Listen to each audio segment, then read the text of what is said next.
नमस्कार बच्चों। आज हम एक लंबे अंतराल के बाद पुनः हिंदी ऑनलाइन क्लास में आप सभी का हार्दिक अभिनंदन करते हैं।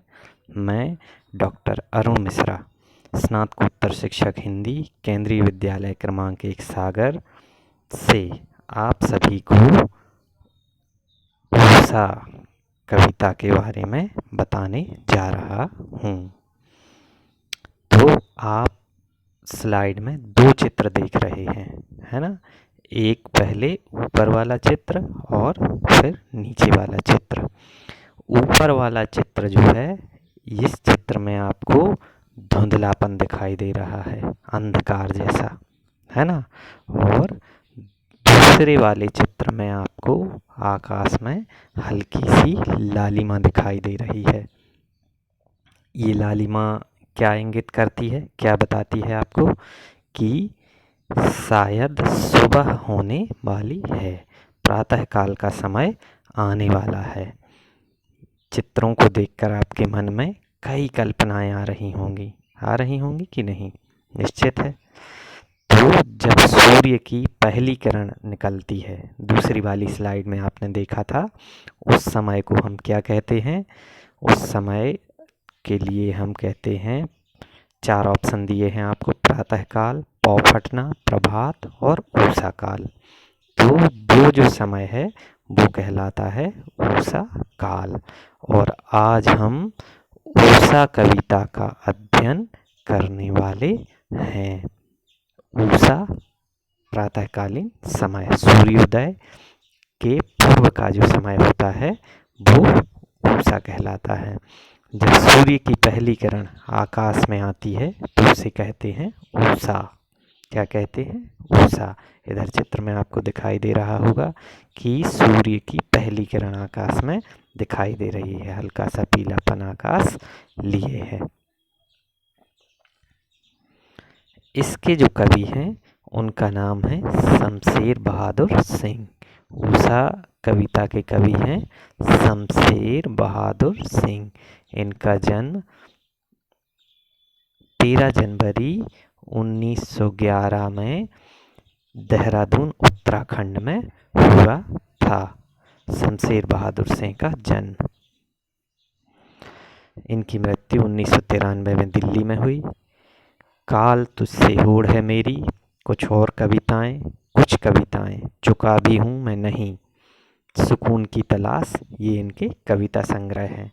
साहित्य अकादमी पुरस्कार और कबीर सम्मान से सिंह जी को सम्मानित किया गया।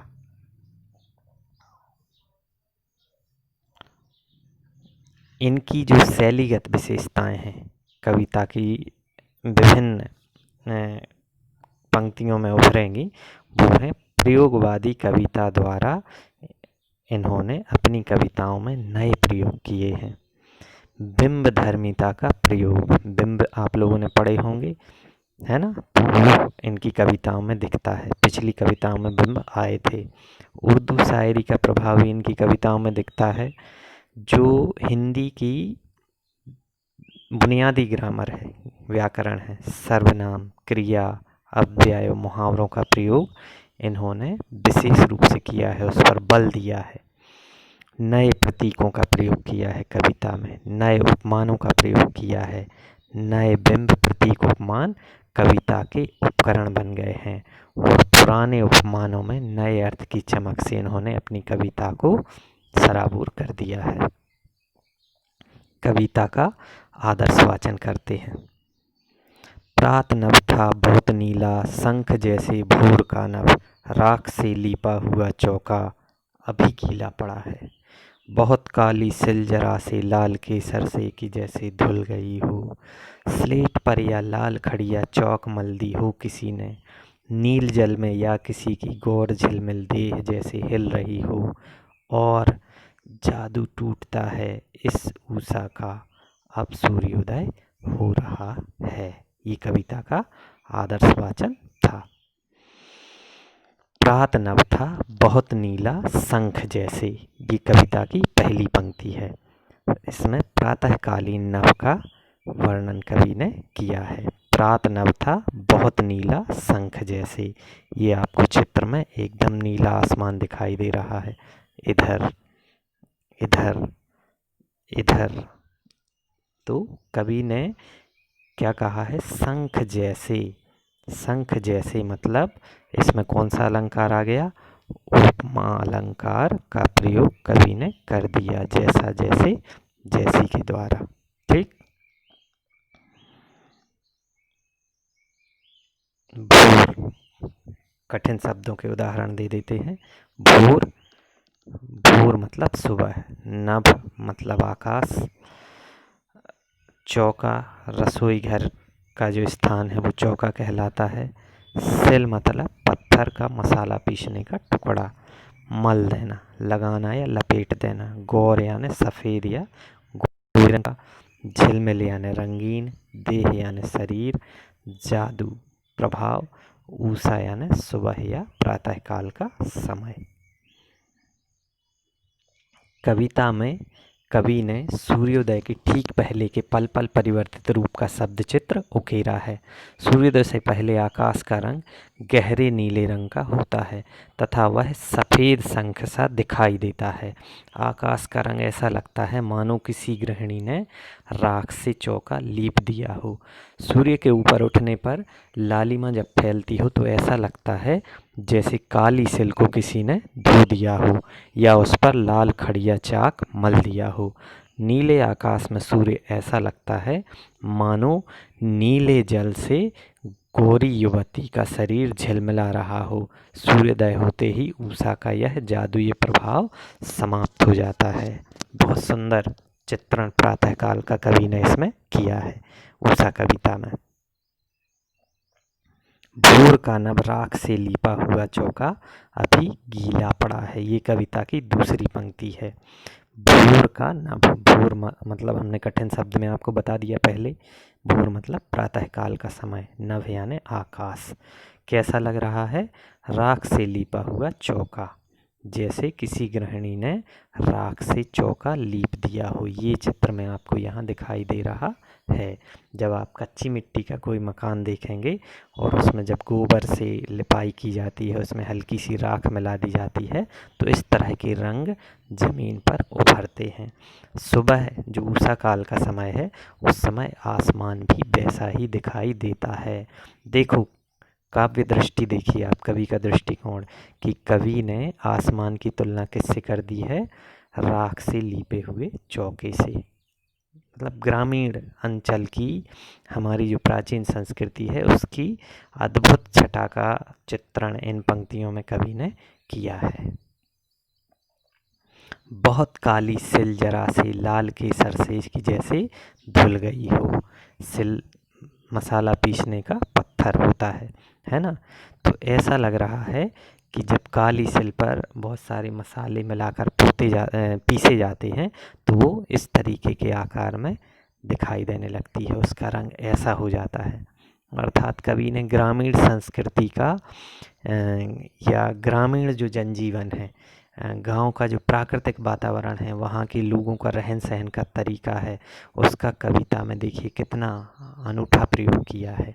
और नित्य क्रियाओं को, ग्रामीण नित्य क्रियाओं को उन्होंने प्रकृति से जोड़ा है, प्रकृति से जोड़ने का प्रयास कविता में किया है। बहुत सुंदर चित्रण कवि का इसमें दिखाई दे रहा है। स्लेट पर या लाल खड़िया चाक मल दी हो किसी ने, और वो कैसे लग रही है? एक और उन्होंने कवि ने इसमें उदाहरण दिया है, उसको शिक्षा से जोड़ दिया है, पढ़ाई से जोड़ दिया है कि ऐसे लग रहा है कि स्लेट पर कोई लाल खड़िया चौक से लिख रहा हो, अक्षर बना रहा हो। अर्थात विद्यार्थी जीवन में कवि ने प्रवेश कर लिया, सामाजिक जीवन से। बहुत सुंदर प्रयोग इसमें कवि ने किया है, बहुत सुंदर उपमानों का प्रयोग किया है। आम जनजीवन से जोड़ते हुए प्रकृति के अद्भुत चित्रों को नए नए शब्दों का भंडार से कवि ने भर दिया है। नील जल में या किसी की गौर झिलमिल देह जैसे हिल रही हो। और कविता की ये अंतिम पैराग्राफ वाली पंक्ति है कि नील जल में या किसी की गौर झिलमिल देह जैसे हिल रही हो। अर्थात कवि ने इसमें श्रृंगार रस का प्रयोग कर दिया है, किसी नायिका का वर्णन कर दिया है। इन दृश्यों के माध्यम से कवि ने बतलाने का प्रयास किया है कि ऐसे लग रहा है जैसे कोई नवयुवती जल में स्नान कर रही है, सरोवर में स्नान कर रही है और उसकी झिलमिल जो गौर वर्ण की देह है वो हिल रही है। यहाँ पर श्रृंगार रस का कवि ने बहुत ही सुंदर प्रयोग किया है। अर्थात देखो, ग्रामीण जनजीवन से और शिक्षा से जोड़ते हुए श्रृंगार रस में कवि कविता को ले आए हैं और कविता का नाम दिया है उषा। बहुत सुंदर। सूर्योदय होने पर उषा का जो समय होता है वो इस तरीके से पल प्रतिपल बदलता रहता है। कैसे बदलता रहता है? पहले ऐसे लगता है आकाश का रंग गहरा नीला है जैसे कोई शंख हो, फिर ऐसे लगता है कि राख से किसी ने चौका लीप दिया हो, फिर थोड़ी देर में ऐसा लगता है कि मसाला पीसने वाली धुली हुई सिल ऐसे लग रही है जैसे केसर उस पर पीस दिया गया हो, तो हल्की सी लालिमा लिए रहती है। थोड़ी देर में आकाश स्लेट की तरह हो जाता है और जिस पर लाल खड़िया चौक से अक्षर अंकित किए जाते हैं। उसके बाद कवि जो है कविता में नायिका के सौंदर्य को साकार कर रहा है कि ऐसे लग रहा है जैसे कोई गौर वर्ण की देह झिलमिला रही है, सरोवर में स्नान कर रही है। जादू टूटता है उषा का, अब सूर्योदय हो रहा है। और ये जो विभिन्न प्रकार के जादू थे उषा काल के, वो खत्म हो गए। क्यों? क्योंकि सूर्योदय हो गया। ये देखिए, ये सूर्य है ना, इस सूर्य को जानते हो क्या कहते हैं? सुबह का जो रक्तम लाल सूर्य होता है उसको बोलते हैं अरुण, अरुणोदय। नाम सुना होगा आपने। हमारा एक राज्य भी है अरुणाचल। अरुणाचल मतलब सूर्य के आंचल में। अरुण का मतलब होता है उषा काल का सूर्य, प्रातःकालीन सूर्य जिसे कहा जाता है। मेरा नाम भी अरुण है ना, इसलिए मैंने इसे विस्तार से बताया। ये सूर्योदय हुआ और उषा काल का जादू अब समाप्त हो गया। कविता में कवि ने बहुत सुंदर शिल्प और भाव सौंदर्यों का प्रयोग किया है। शंख जैसे पहली पंक्ति में आया था, इसमें उपमा अलंकार है। शंख जैसे में कौन सा अलंकार है? उपमा अलंकार है। उपमा अलंकार का प्रयोग देखिए, नए नवीन उपमानों का प्रयोग कवि ने किया है। राख के लिपे हुए चौके का काली सिल लाल केसर से धुल गई हो, लाल खड़िया चाक स्लेट पर मल दी हो, इन उपमानों का कवि ने इसमें प्रयोग किया है। चित्रात्मक भाषा शैली है। सहज व सरल शब्दों का प्रयोग, सहज, एकदम सहज। राख का लिपा हुआ चौका, भूर का नभ, प्रात का नभ, काली सिल, ये सहज बोलचाल के शब्द हैं। ठीक है, तो इस तरह से उत्प्रेक्षा अलंकार का प्रयोग कवि ने किया गया है इसमें कविता में। उत्प्रेक्षा अलंकार कहाँ पर आया है कि बहुत काली सिल जरा सी लाल केसर से की जैसे धुल गई हो, इसमें उत्प्रेक्षा अलंकार का प्रयोग किया है। कविता की जो भाषा है वो खड़ी बोली भाषा का प्रयोग से सुंदर बन पड़ी है। थोड़ा सा मूल्यांकन कर लेते हैं। प्रातःकालीन आकाश की तुलना किससे की गई है?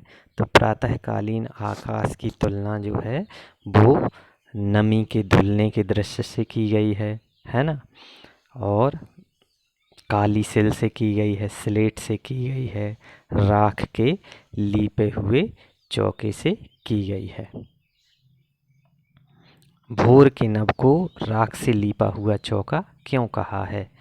भोर के नभ को राख से लीपा हुआ चौका इसलिए कहा है क्योंकि राख से लीपे जाने के बाद जमीन कैसी हो जाती है? गहरी सुरमई हो जाती है। उसी प्रकार भोरकालीन वातावरण भी ऐसा ही रंगीन सुरमई होता है। इस कारण इसमें ये समानता दिखाई गई है। अभी गीला पड़ा है से क्या तात्पर्य है?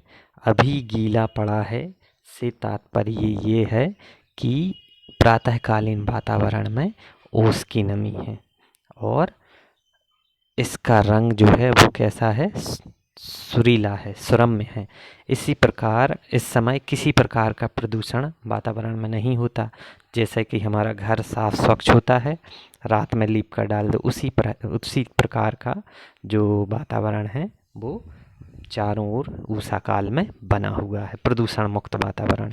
और अभी आप लोग देख रहे होंगे कोरोना काल में लॉकडाउन था, तो लोग कम से कम वाहनों का इस्तेमाल कर रहे थे, कम से कम फैक्ट्रियां तो चल ही नहीं रही थी ना के बराबर, तो सारा वातावरण एकदम प्रदूषण मुक्त हो गया। चारों ओर से वातावरण कैसा था? एकदम साफ स्वच्छ सुरम्य। सुनने में न्यूज़ में तो ये भी आ रहा था कि दिल्ली से हिमालय की जो दूसरे नंबर की चोटी है वो स्पष्ट दिखाई दे रही है, सुंदर। यही तो प्रदूषण के कारण होता है। अब आप लोग गृह कार्य करेंगे बैठकर। सूर्योदय से पहले आकाश में क्या क्या परिवर्तन होते हैं, कविता के आधार पर आपको लिखने हैं। क्या क्या परिवर्तन होते हैं सूर्योदय से पहले, इस कविता में जो बताए गए हैं।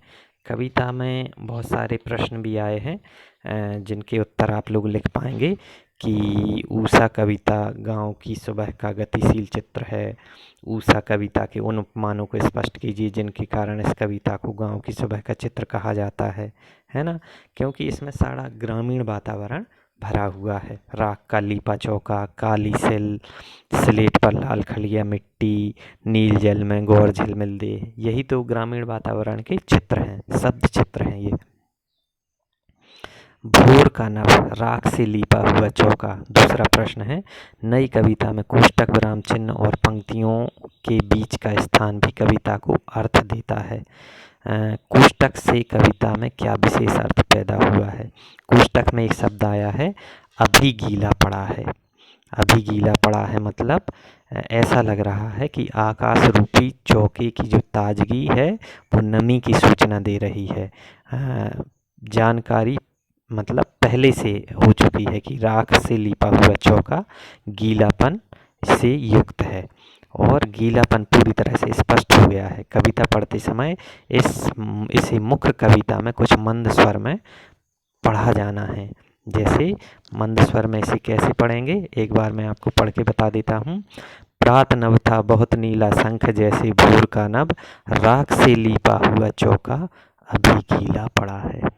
धीमे से बोलना है, ऐसे लग रहा है कि इससे कविता में एक नया अर्थ, एक नया बिंब उत्पन्न होगा। तो ये कविता का जो था वो दूसरा वाला प्रश्न था। अपने परिवेश के उपमानों का प्रयोग करते हुए सूर्योदय और सूर्यास्त का शब्द चित्र खींचिए। आप भी कविता लिख सकते हो, है ना? बहुत पहले हमने एक और कविता पढ़ी थी, पंत जी की है शायद, कि उठो लाले अब आंखें खोलो, पानी लाई हूँ मुँह धो लो, बीती रात कमल दल फूले, उनके ऊपर भौरे झूले। मतलब माँ अपने बच्चे को जगा रही है। तो इस तरह से आप अनेक कविताएं लिख सकते हो इस कविता के आधार पर।